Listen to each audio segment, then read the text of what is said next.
60,000 individual electronic components sat on shelves, waiting for a customer who was already shopping on Amazon. In 2018, Maplin Electronics, a cornerstone of the British High Street for over 4 decades, finally locked its doors for the last time, leaving over 2,000 employees in limbo and a £150 million hole in the retail landscape. This wasn't just a sudden bankruptcy, it was a slow-motion car crash involving private equity vultures, a failure to understand the digital shift, and a brand that forgot what its customers actually wanted. To understand why Maplin collapsed, we have to look back to its origins in the early 1970s. Founded in a small shed in Rayleigh, Essex, by Roger Allen and Doug Simmons, Maplin started as a mail-order business for hobbyists. These weren't your average consumers, they were engineers, tinkerers, and school kids obsessed with soldering irons, resistors, and circuit boards. For the next 20 years, Maplin served a very specific purpose. If you needed a rare component for a radio project or a specific capacitor to fix an amplifier, Maplin was your only destination. They were the physical manifestation of the DIY electronics culture. However, the strategy began to shift as the brand expanded. In the late 90s and early 2000s, the company tried to pivot away from the niche hobbyist market toward the general consumer electronics market. They started stocking digital cameras, budget TVs, and generic home gadgets. This was the first major strategic error. By trying to sell everything to everyone, Maplin lost its competitive edge. They were no longer the go-to shop for the expert, they were now a mediocre competitor to giants like PC World or Kai's, who could undercut them on price every single day of the week.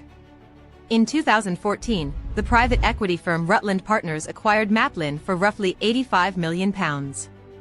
Private equity firms are masters of the pump and dump cycle: buy a company, strip its assets, optimize the overhead, and sell it for a profit. The problem is that retail requires long-term investment in technology and customer experience, not just short-term profit extraction. Under Rutland's ownership, the store layout became cluttered and confusing. Staff training was minimized. The online store, which should have been their saving grace, remained clunky and difficult to navigate. Then came the gadgetification phase. If you walked into a Maplin in 2016, you would find overpriced drones, weird novelty gifts, and low-quality smart home devices that were already cheaper on eBay. They abandoned their core demographic, the engineers, in search of the casual holiday shopper who would buy a £10 laser pen once a year. Every single shelf in that store was filled with products that were essentially dead inventory, items that gathered dust while the overhead costs of high street rent and labor continued to climb. It was a business model fueled by pure optimism and zero data-driven decision-making.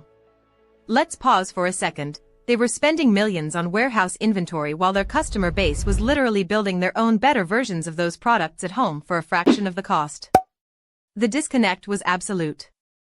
As the retail apocalypse hit the UK, Maplin found itself in a pincer movement.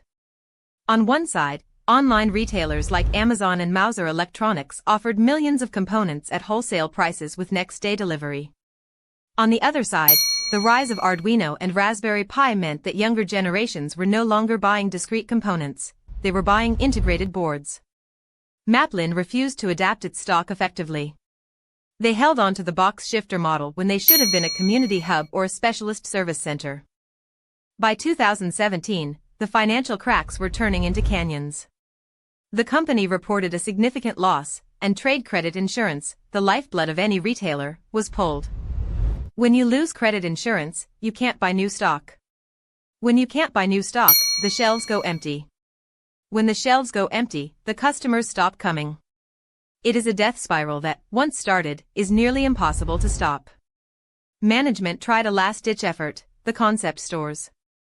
They spent thousands remodeling flagship locations to look modern and sleek, but the core issue wasn't the paint on the walls, it was the fact that nobody needed a high-street store to buy a USB cable or a set of headphones.